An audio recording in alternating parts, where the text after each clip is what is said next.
All right, good morning, everyone. Welcome to the 19th Symposium of the USSF. They gave me the big responsibility of being the first one to come up here and talk to you guys to set the tone for the other speakers and for the conference as a whole. The good thing is that nobody can say I copied anybody else's work because I said it first. Joking aside, it's such a pleasure and such an honor and a joy to be able to be gathered here today, seeing so many faces and the smiles. And I just want us to rejoice in this banquet of light in the form of words, in the form of looks, form of handshakes, hugs, that we're all already receiving and will continue to receive throughout the day. As we talk about a topic that is so important in our lives nowadays, the evolution of consciousness, particularly my talk, the awakening of consciousness. I would like us to go back and try to imagine these questions or try to hear these questions that have been echoing for so long in our lives and in our heads. Why are we here? What is the meaning of life? Who are we? These are questions that have long been in our minds, and by long I mean in other lives as well. And as humanity is growing and is evolving, consciousness follows that path as well. Evolving with humanity, evolving to understand who we are, what we're doing here, and the purpose of life. Nowadays, as it was said already, we live in a world that all we have to do is go outside or open the news and we're going to see turmoil. We're going to see violence. We're going to see war. We're going to see divisiveness. We're going to see all these things that are afflictions, both individual and collective. And we may question ourselves, what's happening? Is this part of a plan? Because it doesn't look good. But thankfully, we have Spiritism that came to us in the 19th century with Allan Kardec codifying the words of the spirits, of the higher spirits in the book, the Spirits book, which inaugurated the Spiritist movement in 1857. And with that came the promised consoler. With that came the promised consoler that Jesus had mentioned.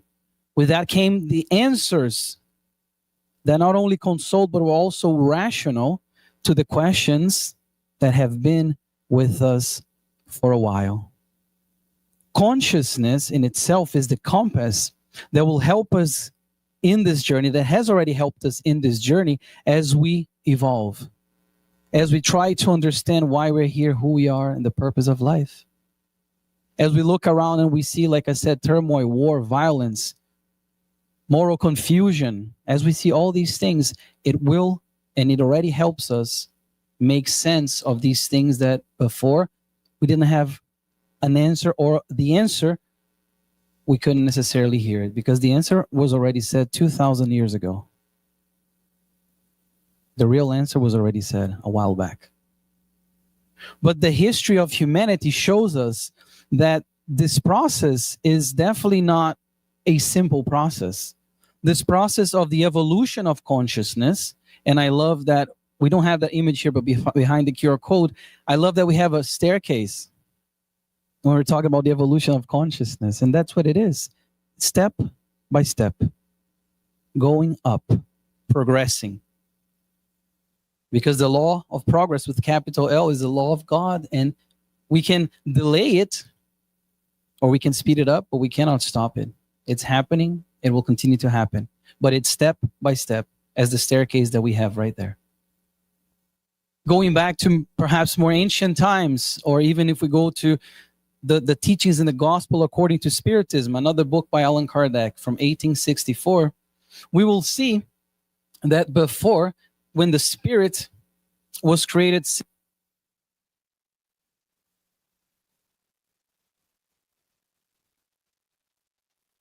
working.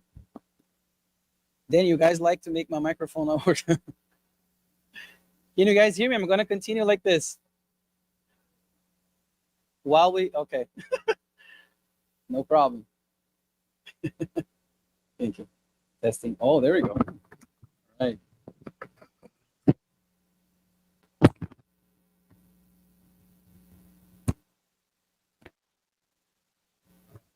So as I was saying, if we go back into the history and go back, well, according to Spiritism, we're going to learn that the spirit was created simple and ignorant. This is also in the Spirit's book, the other one that I mentioned, questions 100. There's different answers that have that. So answers to question 155, 133, and other questions will tell us that as spirits, as immortal spirits, we were created simple and ignorant. So with simplicity and ignorance, these are two qualities that they say. And they repeat that over and over and over.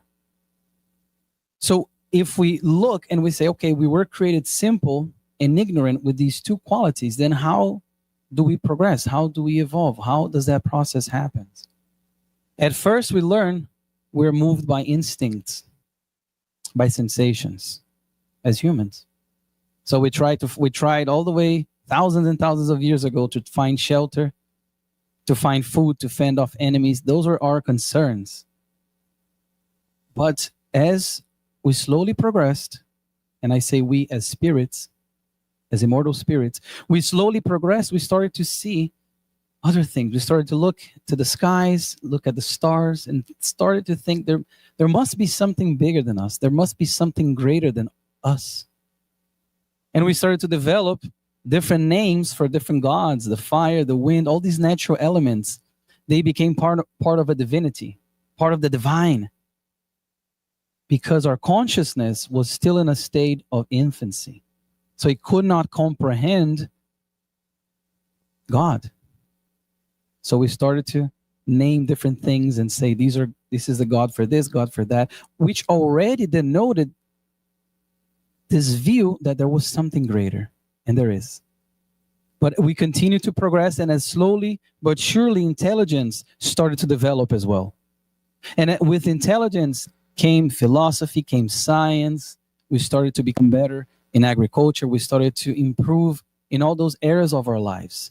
And we started to also improve in the notion of God, singular now, one God, one intelligent being that created us, our Father in heaven. So we progress through that, and intelligence continues to progress. With it, perhaps laying behind, is moral progress as well, moral consciousness, this moral awareness of God. And in the Spirit's book, question 621, they're going to say, where are the laws of God written? In the conscience. And I think it's one of the staple questions, one of my favorite questions and answers in the Spirit's book. In the conscience. Therefore, the awakening of consciousness and the evolution of consciousness by extent is something that is already within us. Consciousness as this moral compass is already within us, because the laws of God, of what's right and wrong, they are written in us. And I love that, because it means that each one of us has access to that. Each single one of us has access to those laws. We've always had. But the thing is, in an infancy or in an infant state of the Spirit, we didn't have that comprehension. We couldn't comprehend. We couldn't apply. Now we're starting to comprehend more and more. And the application, therefore, becomes the next challenge. And that's where the moral progress is going to come. But consciousness, and I wanted to bring two definitions of consciousness, especially because this is the part of the whole symposium today. The Oxford Dictionary says that it's an internal knowledge or conviction, the state or fact of being mentally conscious or aware of something. And this other dictionary, the Merriam-Webster, is going to say the quality or state of being aware, especially of something within oneself. This is devoid of any religious connotation. Being aware of something within oneself. And it's going to say the state or fact of being conscious of an external object, state, or fact. So even something like the English language, we look at the dictionary, semantics, we see that it's already pointing to something that's within ourselves. And that is the compass, that is the north that I want us all to have in mind. That consciousness, according to Spiritist perspective, perhaps we can say that is this inner perception of self and the divine law, of looking in our conscience and knowing what is right, what is wrong, and following that. Because a lot of the times we do know what's right and wrong, but it's actually doing what's right that's hard.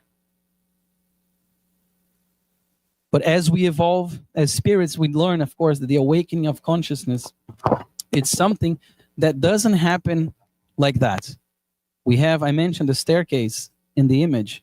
It happens gradually, step by step, slowly, but surely. And this awakening also happens on an individual level and on a collective level.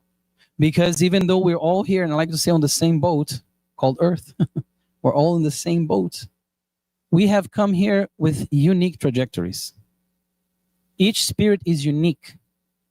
So we came here, and we are here right now, the incarnate one and the discarnate ones, with our own set of credits and debts. We are here with our own qualities and defects, helping each other, helping ourselves. Individually, when there's the awakening of the consciousness, it means that we are more aligned with the laws of God. We're more aligned with doing what's right. Because for so many years, so many centuries, for so many millennia, I dare say, we here, 2025, I dare say that we probably didn't do what was right. I risk saying that without offending anyone. Because we're still here talking about Jesus. We're still here trying to understand, internalize, introject all his teachings and apply them. Because that's so hard. That bridge between knowledge and application is very, very hard. Individually, we awaken at different times as well. If we look back into the history of humankind, we see so many martyrs, so many saints. We see people that walked with Jesus, heard him for years, but didn't have that full awakening. Whereas we have somebody like Paul of Tarsus before Saul of Tarsus on the road to Damascus and the awakening that he had.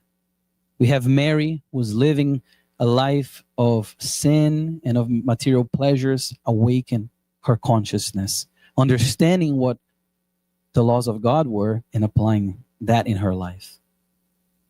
Collectively, we awaken through the individual pieces of the puzzle, through the individual awakenings. And the image I want you to have is of this street, let's say the city, that's engulfed in darkness. And we go to a specific street, and we look at one lamppost. That one lamppost all of a sudden illuminates, becomes light. It's going to illuminate the street a little bit, all those around. Slowly but surely, the lampposts start to all illuminate themselves. And we have a bright street. The street next to that does the same thing, over and over and over. And we have a city that is fully illuminated. That is the image that I have when I think of illuminating our inner temple, our inner sanctuary, doing what's right according to the awakening of our consciousness on an individual level that will also have its projection on a collective level. And then we can all become these lampposts that illuminate the way. These lighthouses that illuminate treacherous waters. We can all become that. But there are instruments to this awakening, because it's not easy to awaken the consciousness. We are here 2025, still going through that process, which is okay because we're all evolving.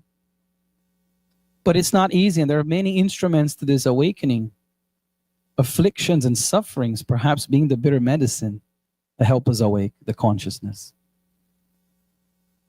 Like I said, we look outside. It was said here in the beginning as well. War, crisis, turmoil.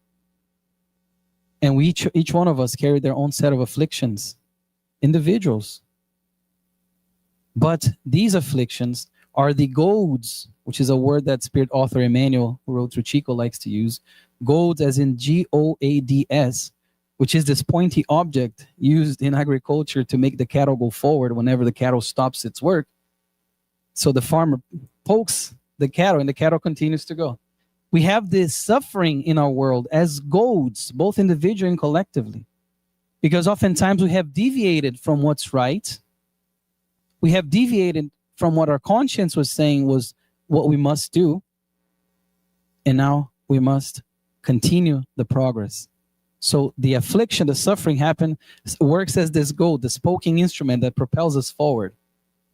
The sickness, the afflictions, the suffering that we see, both individually and collectively as well. Reincarnation. We will talk about reincarnation too, so I don't want to steal Ligia's thunder. But reincarnation is also this process by which we are able to continue the awakening of our consciousness. By the process by which we come back here when we reincarnate with a list of things that we must do better. We talk about in Spiritist lectures, trials and expiations or atonements. Trials are these things, these challenges that the soul welcomes to work on the virtues, the true treasures, the virtues, the ones that are not going to be corroded. No thieves can steal the virtues: patience, charity, benevolence, indulgence, tolerance. We accept these trials and we reincarnate. We also have expiations. We also have atonements, which is the corrective path that we must take because we deviated from it.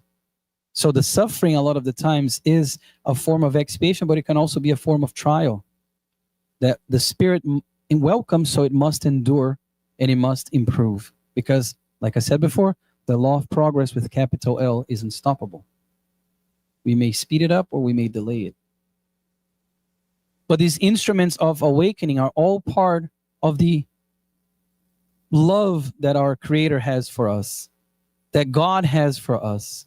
His laws are written in our conscience. But the God that we talk about here is a God of love, a God that gives us the opportunity to repent. What did Jesus say in the Lord's Prayer? He talked about repentance, about forgiveness. So our God is a God that is infinitely just, fair, loving, kind, perfect in all its qualities. So if we look around and we see suffering, we see afflictions, we must have within us the certainty that everything has a purpose, and everything that seems out of order for our material eyes is actually within the divine order. As much as it looks like everything is lost, as much as sometimes we may feel hopeless, overwhelmed, we must have that faith within us, that everything is going according to divine justice. Because if God was unjust, even a little, if God made me have everything that I have, live where I live, and he made someone else live in famine in Africa or in a war in Middle East, what type of God is that? Where's the fairness in that? So he prefers some children over. No, that is incompatible, rationally speaking. For that, I recommend the book that completed 160 years this year, Heaven and Hell, by Allan Kardec. And this topic of divine justice. And in that book, we can also see the awakening of consciousness, because there are testimonies of spirits in that book, Heaven and Hell, 1865, by Allan Kardec, where these spirits come after they discarnate and they come to provide their testimonies and say all the things that they found out that they were wrong, but now that they know. And they come to help us progress. And then we can also think about what Marcelo was saying, the beautiful prayer in the beginning, about Jesus, the age of Jesus. Because as we see also in question 625 of the Spirit's book, when they ask what is the perfect, is there a perfect type that God has ever sent humankind as a model and guide? One word, that's their answer: Jesus. He is the one who came all those years ago, taught all those things that we're still trying to apply today. He was the one who came and said, and this relates to awakening of consciousness, when he awoke our consciousness by saying, tooth by tooth, an eye for an eye, forget about that. We can do better. We should do better. And he started to do a list of things through all his ministry that only lasted 3 formal years, because he was already doing it before even he was younger. He was already teaching in his own way.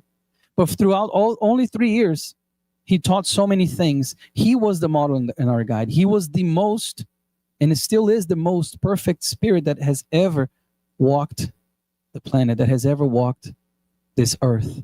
So we don't need to look too far to find our model and our guide. We don't need to look too far to see where and how we can awaken our consciousness, where and how we can look inside our own conscious and see what is good, what is bad, and what's the road to follow. He provided us that north in the compass. He provided us that. But question 919, again from the Spirit's book, talk about moral progress lagging behind intellectual progress. What is the obstacle to moral progress, they ask. And the spirits are going to say 2 words. They asked obstacle, and they're going to say 2 obstacles, and I love that piece. Selfishness and pride. The two scourges of our moral development. We joke, we call them the evil twins. Selfishness and pride, because those are the things that still stop us from truly awakening our consciousness, from following these laws of God, but it's part of the process. Slowly but surely, we try to get rid of selfishness and pride through afflictions, through suffering, through trials and atonements. We are slowly but surely getting rid of the evil twins. But it does take some time, because evolution is gradual.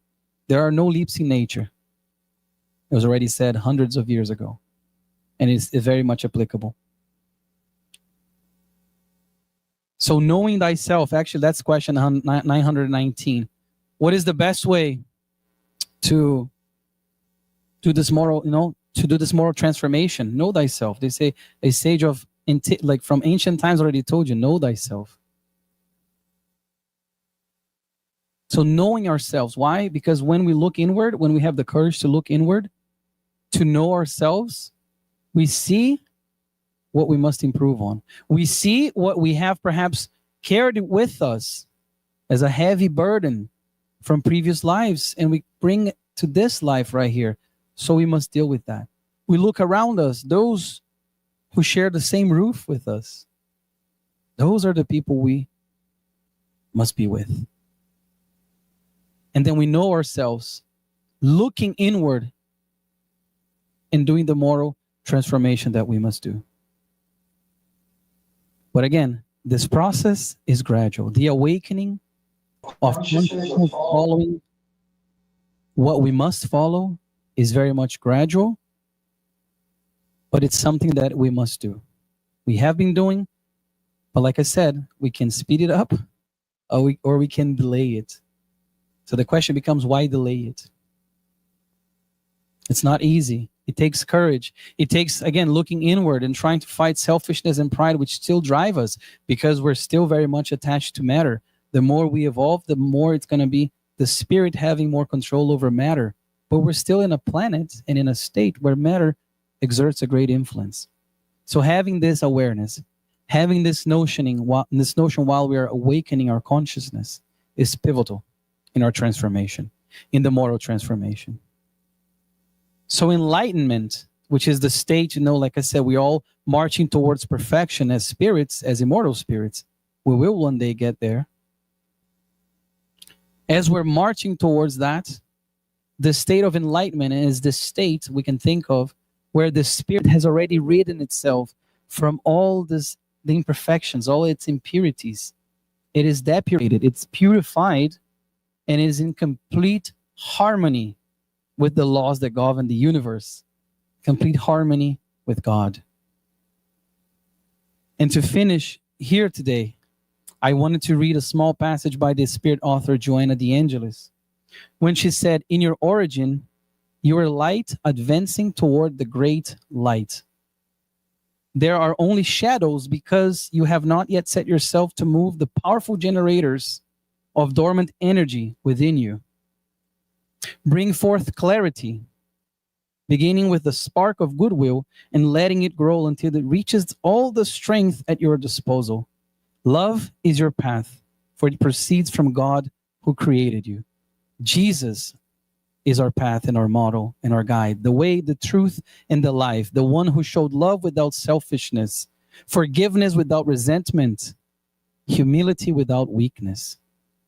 So let us use Jesus as our guide, understanding that the awakening of our immortality, the awakening of the consciousness, is the dawn of a new humanity, and each one of us has a part to play in that.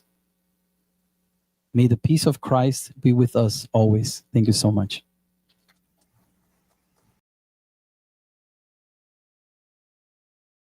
Let's go back to the first panel. Yuri, we have one question here, not only one, but I'll try to start with this one here.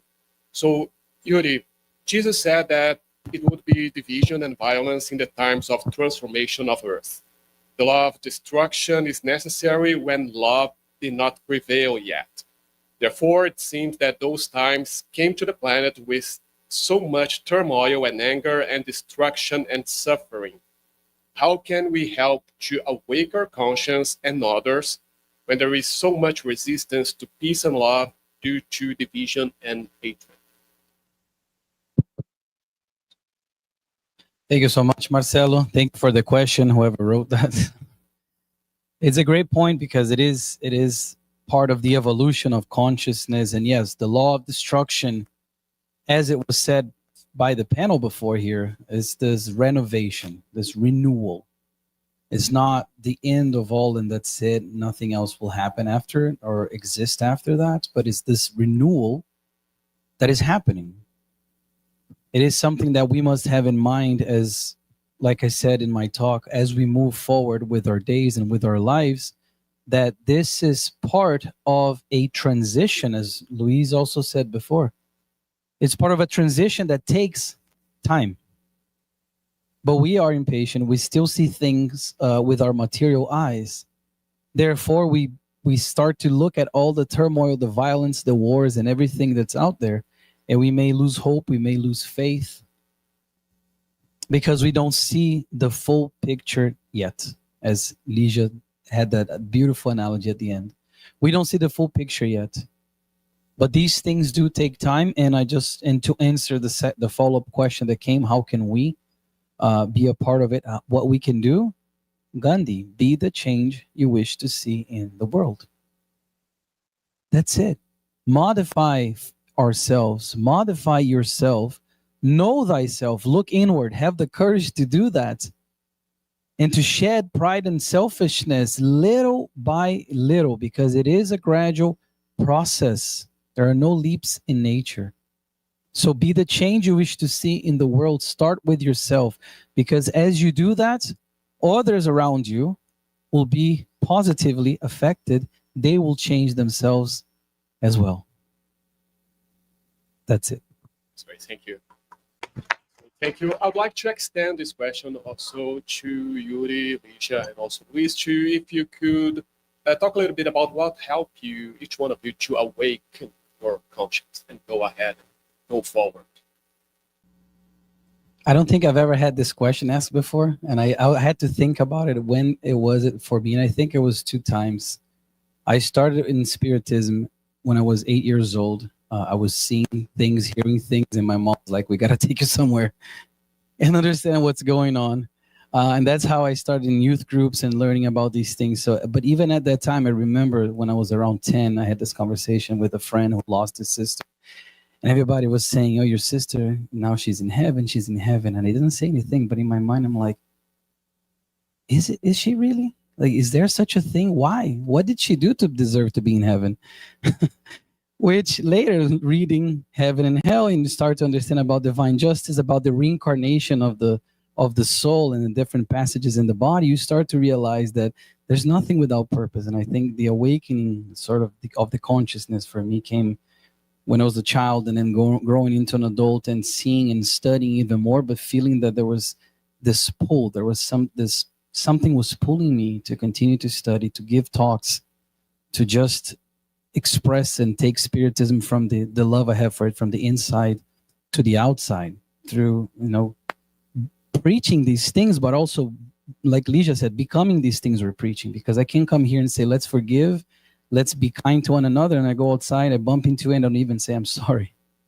So it's sort of in my head, I'm always like, I'm saying these things, I got to do these things, I got to do these things.